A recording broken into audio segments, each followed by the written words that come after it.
శ్రీమన్మహాగణాధిపతయే నమః. సాయినాథ పరబ్రహ్మణే నమః. విశ్వకర్మ పరబ్రహ్మణే నమః. సదానింబవృక్షస్య మూలాదివాసాత్ సుధాశ్రావిణం దిక్తమప్యప్రియంతం తరుం కల్పవృక్షాదికం సాధయంతం నమామీశ్వరం సద్గురుం సాయినాథం.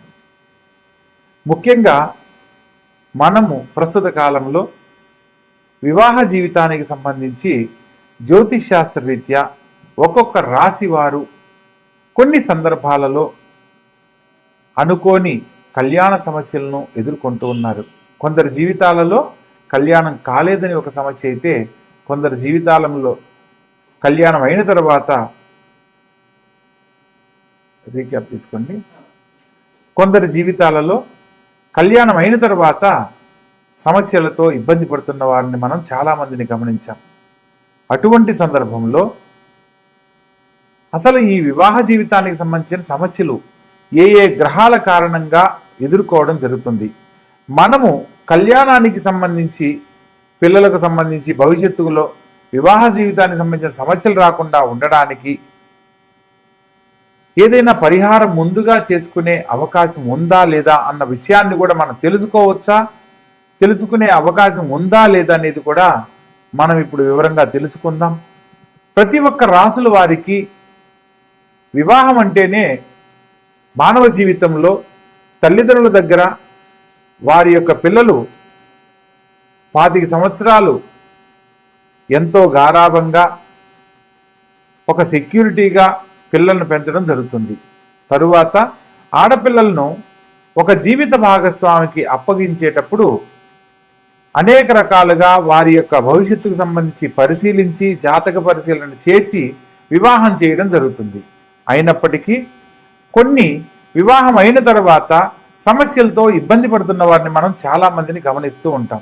అటువంటి సందర్భంలో వివాహానికి సంబంధించిన సమస్యలు ఎదుర్కోకుండా ఉండాలి అనంటే కళ్యాణానికి ముందు ఏ గ్రహాలకు ఏ రాసుల వాళ్ళు ఎటువంటి పరిహారాలు ఆచరిస్తే వివాహ జీవితంలో సమస్యలు లేని జీవితాన్ని పొందుతారు అన్న అంశాన్ని మనం వివరంగా తెలుసుకునే ప్రయత్నం చేద్దాం. ప్రత్యేకంగా మానవ జీవితంలో విద్య, ఉద్యోగం, తరువాత కళ్యాణం. ప్రతి తల్లిదండ్రులు మంచి విద్యను అందిస్తారు. ఒక మంచి ఉద్యోగాన్ని కల్పించడానికి విద్య ద్వారా మనకు అన్ని రకాల సదుపాయాలు, అవకాశాలు కల్పిస్తారు.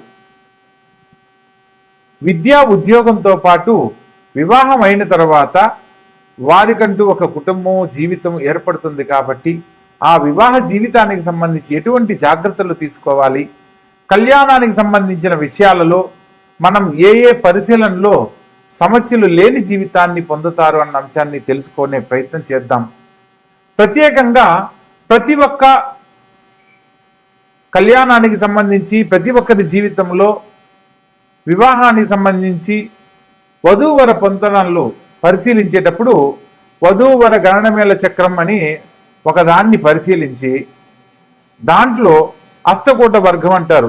8 రకాల పాయింట్లలో అంటే నాడీ కూటము, భగుట కూటము, రాశి కూటము, నక్షత్ర కూటము, వశ్య కూటము, ఇట్లా 8 రకాలను పరిశీలించి 36 పాయింట్లకు 18 పాయింట్లు వస్తే కళ్యాణానికి అనుకూలమని, 18 పాయింట్ల కంటే తక్కువ వస్తే కళ్యాణానికి అనుకూలం కాదని, కళ్యాణము 18 పాయింట్ల కంటే ఎక్కువ వస్తే చాలా ఉత్తమోత్తమైనదిగా భావిస్తూ ఉంటారు. కానీ జ్యోతిష్ శాస్త్రం ప్రకారము ప్రతి ఒక్కరి జీవితంలో వివాహానికి సంబంధించి వీరికి వివాహం చేయవచ్చు అని తెలుసుకోవడానికి ఒక సాధారణ పట్టిక మాత్రమే. ప్రత్యేకంగా సప్తమ స్థానాన్ని, కలత్ర స్థానాధిపతి ఉన్న స్థానాన్ని బట్టి మాత్రమే వివాహ జీవితంలో వారు ఎటువంటి స్థితిగతులు పొందగలరో వివరంగా తెలుసుకోవడానికి అవకాశం ఉంటుంది అనేది జ్యోతిష్ శాస్త్రం పరిజ్ఞానం ఉన్న మాలాంటి వారు మాత్రమే దీని గురించి పరిశీలనలో వివరంగా తెలియజేయడానికి అవకాశం ఉంటుంది.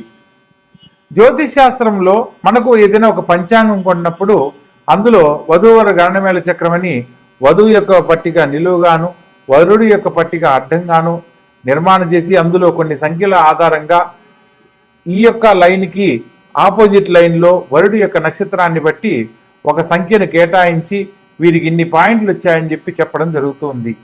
కేవలం పాయింట్లతోనే వివాహ జీవితాన్ని నిర్ణయించకూడదు అన్న సత్యాన్ని తెలుసుకొని వివాహానికి సంబంధించి వారి ఇరువురి జాతకాలలో సమస్యలు లేని జీవితాన్ని అందించాలి అని అంటే ఏదైనా జాతకంలో దోషాలు ఉన్నప్పుడు దోషాలను ప్రత్యేకంగా వాటి యొక్క పరిహారాలను ముందుగా తెలియజేసి ఆ తర్వాత వివాహం చేయడం వల్ల సమస్యలు ఉండవు అనేది తెలుసుకోవాలి.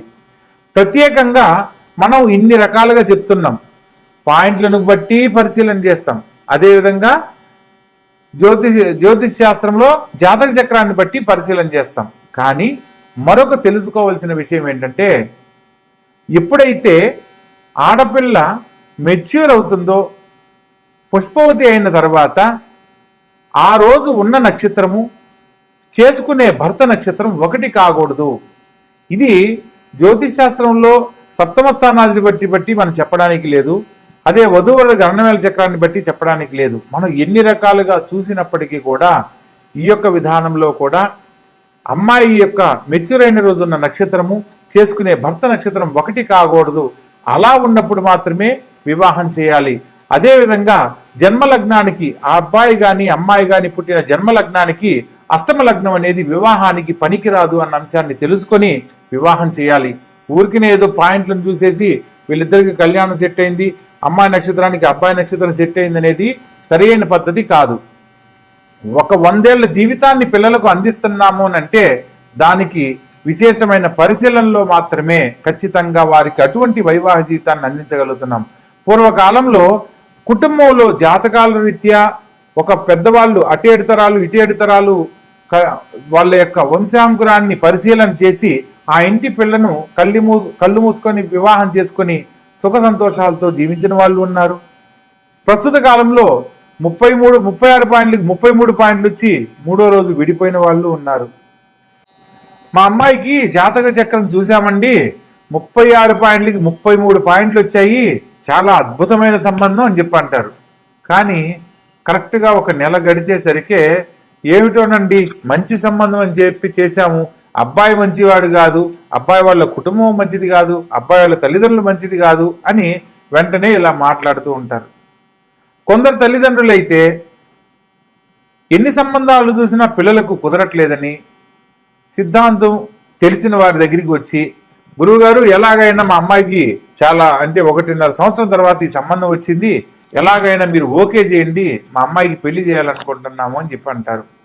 ఇక్కడ వీళ్ళు తీసుకునే తొందరపాటు నిర్ణయాల వల్ల వాళ్ళకేదో అవమానం జరుగుతుందనో, పెళ్లికి పోయినా మీ అమ్మాయికి ఇంకా పెళ్లి కాలేదని ఎదుటి వాళ్ళు ఎవరు అడుగుతున్నారని కనుక ఆడపిల్లకు పెళ్లి చేస్తే ఆ పాప సమస్యలతో ఇబ్బందికరమైన జీవితాన్నే పొందుతుంది. ఎందుకంటే అక్కడ ఏదో ఒకటి కాదు సంబంధం చేయాల్సింది. ఆ అమ్మాయికి ఒక 100 ఏళ్ల జీవితాన్ని ఇస్తున్నామనంటే 1-10 సార్లు ఆలోచించి చేయాలి. ఇక్కడ తొందరపాటు నిర్ణయాల వల్ల కొందరి జీవితాల్లో సమస్యలు ఎదుర్కొంటుంటే మరికొందరి జీవితాలలో వివాహానికి సంబంధించి ఈ యొక్క వధూవరుల గణనవేల చక్రాన్ని చూసి మా అమ్మాయికి ఈ సంబంధం ఓకే అవుతుందండి, చాలా బాగుంది, అబ్బాయి వాళ్ళ కుటుంబం చాలా బాగుంది అని చెప్పి చేసేసి తర్వాత ఇబ్బంది పడుతున్న వాళ్ళని మనం గమనిస్తూ ఉంటాం. ఇక ఇటువంటి సమస్యలు రాకుండా ఉండడానికి ప్రతి ఒక్కరూ కూడా ఈ యొక్క వీడియో ద్వారా కొన్ని విషయాలు ఒక్కొక్క రాశుల వారిగా తెలుసుకునే అవకాశాన్ని కల్పించాలనే సంకల్పంతో ఈ యొక్క వీడియో చేయడం జరుగుతుంది. ప్రతి ఒక్కరూ ఈ యొక్క వీడియోని చివరి వరకు చూడండి, మరిన్ని వివరాలు తెలుసుకోండి. మీకు ఏదన్నా సందేహాలు ఉంటే కామెంట్ రూపంలో తెలియజేయండి, వాటి మీద కూడా మరిన్ని వీడియోలు చేయడం జరుగుతుంది.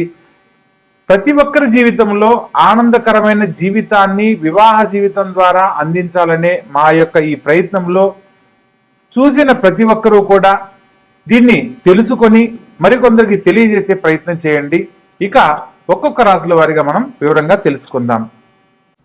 మిథున రాశి. ఈ యొక్క మిథున రాశి జాతకులను కనుక మనం పరిశీలించినట్లయితే వివాహ జీవితానికి సంబంధించి జన్మలగ్నం ప్రకారం బుధుడి అధిపతి. బుధుడు వాక్కుకు, స్థిరమైన ఆలోచనలకు, బుద్ధి కుశలతకు ఆయన అధిష్టాన దేవుడు. మధురమైన మాటలకు కూడా ఈ యొక్క బుధగ్రహమే కారణమని చెప్పవచ్చు. కొన్ని సందర్భాలలో మితిమీరినప్పుడు ఆ అతి చనువు వల్ల మనం చనువుగా మాట్లాడడం వల్ల వివాహ జీవితంలో సమస్యలు ఎదురవ్వడానికి కూడా కారణమవుతుంది అనేది మనం తెలుసుకోవాల్సిన విషయం. ప్రత్యేకంగా ఈ యొక్క బుధుని యొక్క ప్రభావము మంచి చురుకైన ఆలోచనలను కలిగిస్తుంది. ఏ విషయాన్నైనా కూడా లోతుగా ఆలోచించడము, దాని యొక్క ఆంతర్యాన్ని తెలుసుకొని ఆచరించడం లాంటి పరిస్థితులు ఎదురవుతాయి. ప్రత్యేకంగా కొత్త కొత్త విషయాలను తెలుసుకోవాలన్న ఆసక్తి ఎక్కువగా ఉంటుంది. ఒక వ్యక్తి మీద ఒక ఆలోచన చేసినప్పుడు దీర్ఘకాలమైన దృష్టిని ఏర్పాటు చేస్తారు. అంటే ఒక మనిషితో ఎక్కువ కాలం జీవించడానికి ముందుగా తన గురించి ఎక్కువగా తెలుసుకునే ప్రయత్నం చేస్తూ ఉంటారు.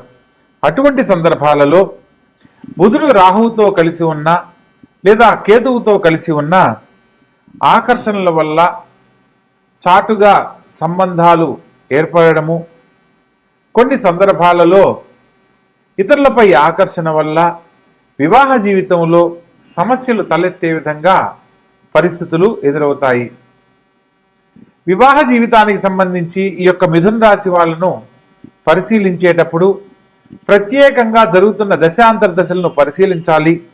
అందులో భాగంగా శుక్రుని యొక్క ప్రభావము 5, 7, 12 స్థానాలలో గనక ఉన్నట్లయితే ఈ యొక్క మిథున రాశికి సప్తమము ధనుర్రాశి అవుతుంది, పంచమము తులారాశి అవుతుంది. అంటే తులారాశిలో కానీ ధనుసు రాశిలో కానీ అదేవిధంగా వృషభ రాశిలో కానీ శుక్రగ్రహ సంచారం జరుగుతున్నట్లయితే వివాహ జీవితంలో సమస్యలు ఖచ్చితంగా తలెత్తుతాయి అన్న అంశాన్ని మనం తెలుసుకోవాలి. తద్వారా శుక్రుడితో గనక రాహువు గనక కలిసినట్లయితే రహస్య సంబంధాలకు కారణమవుతుంది. అంటే కళ్యాణానికి ముందు ఎవరితోనైనా పరిచయాలు ఉండడము, లేదా కళ్యాణమైన తరువాత ఎవరితోనైనా పరిచయాలు కొనసాగించడం లాంటివి పరిస్థితులు ఎదురవుతాయి.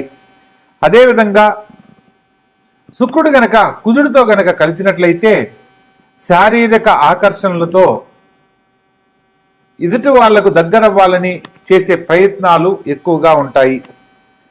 పైగా వారి యొక్క ప్రేమ చివరి వరకు కొనసాగలేకపోవడం అనేది జరుగుతూ ఉంటుంది. ఎందుకంటే ఆకర్షణ వల్ల దగ్గరయ్యే ప్రేమ చివరి వరకు ఉండదు. కాబట్టి మిథున రాశి జాతకులు వివాహ జీవితంలో సమస్యలు రాకుండా ఉండాలి అంటే ఎదుటి వారి యొక్క ఆకర్షణలకు లోను కాకూడదు అన్న సత్యాన్ని కరెక్ట్గా తెలుసుకొని వారి యొక్క జీవితాన్ని జీవిత భాగస్వామితో పంచుకునే ప్రయత్నంలో సమస్యలు లేని జీవితాన్ని పొందుతారు అన్న అంశాన్ని తెలుసుకోవచ్చు. ప్రత్యేకంగా కుజుడు గనక సప్తమ స్థానంలో కానీ 6వ స్థానంలో కానీ ఈ యొక్క మిథున రాశి జాతకులు గనక సంచరిస్తున్నట్లయితే వివాహ జీవితంలో కలతలు, 6వ స్థానాన్ని శత్రు రుణ రోగాలకి స్వస్థానం 6వ స్థానం అంటారు. అంటే మిత్ర శత్రుత్వాలు ఏర్పడేది 6వ స్థానంలో కుజగ్రహ సంచారం జరిగేటప్పుడు ఎదురవుతుంది. కాబట్టి 6వ స్థానంలో కానీ కలత్ర స్థానంలో కుజగ్రహ సంచారం జరుగుతున్నప్పుడు జీవిత భాగస్వామితో మాట పట్టింపులు, తద్వారా ఇతరులకు దగ్గరయ్యే పరిస్థితులు ఏర్పడుతూ ఉంటాయి. ఆ ఆవేశము, కోపంలో తీసుకునే చంచలమైన మనసు వల్ల ఇతరులపై ఆకర్షణ కలుగుతుంది. అటువంటి సందర్భాలలో జాతకరీత్యా పరిశీలన చేసి వివాహ సంబంధానికి సంబంధించి వారికి సంబంధించి ఒక ముఖ్యమైన నిర్ణయం తీసుకోవాలి. ప్రత్యేకంగా రాహువు 5, 7, 12 స్థానాల్లో ఉన్నప్పుడు కూడా ప్రతిదీ చర్చిస్తూ జీవితాన్ని కొనసాగించడం వల్ల సమస్యలు లేని జీవితాన్ని పొందడానికి కూడా అవకాశం ఉంటుంది. ఈ యొక్క రాశి వారికి ప్రత్యేకంగా బుధగ్రహానికి సంబంధించి ఓం బుం బుధాయ నమః అనే మంత్రాన్ని గాని, ప్రియంగు కలికశ్యామం రూపేణ ప్రతిమం బుధం సౌమ్యం సత్వగుణోపేతం తం బుధం ప్రణమామ్యహం అనే బుధగ్రహానికి సంబంధించిన శ్లోకాన్ని ప్రతినిత్యము 17 సార్లు పఠించు జీవితాన్ని కొనసాగిస్తున్నట్లయితే వివాహ జీవితంలో సమస్యలు లేని జీవితాన్ని పొందుతారనేది మనం తెలుసుకోవచ్చు. ముఖ్యంగా మంగళవారం నాడు హనుమంతుల వారిని దర్శించడము, ప్రత్యేకంగా బుధవారం నాడు గణపతిని గరికతో పూజించడం లాంటి పరిస్థితులు, పూజా విధానాలు ఆచరించడము, బుధుడికి ప్రతిదేవతైన గణపతిని ఓం గం గణపతియే నమః అనే ప్రతి మంత్రాన్ని ప్రతినిత్యము పఠిస్తూ ఉన్నట్లయితే ఆ విఘ్న వినాయకుని ఆశీస్సులతో దాంపత్య జీవితంలో ఎటువంటి సమస్యలున్నా తొలగిపోయి అన్యోన్య దాంపత్యంతో కొనసాగడానికి అవకాశం కల్పించబడుతుంది. ప్రత్యేకంగా వీరు ఎటువంటి సందర్భాలలో కూడా అబద్ధం చెప్పే ప్రయత్నం చేయకూడదు. నీతి నిజాయితీకి కట్టుబడి ఉండడము, ఎదుటివారి యొక్క స్వభావాన్ని బట్టి నడుచుకోవడం వల్ల జీవితంలో కొన్ని సమస్యల నుంచి బయటపడడానికి అవకాశం ఏర్పడుతుంది. కాబట్టి చక్కగా ఆచరించండి. ఈ యొక్క మిథున రాశి వారికి సమస్యలు లేని జీవితాన్ని పొందడానికి గణపతిని ఆరాధించి ఆనందకరమైన జీవితంలో జీవించే అవకాశం ఉంది. కాబట్టి చక్కగా ఆనందకరమైన జీవితంలో జీవించండి.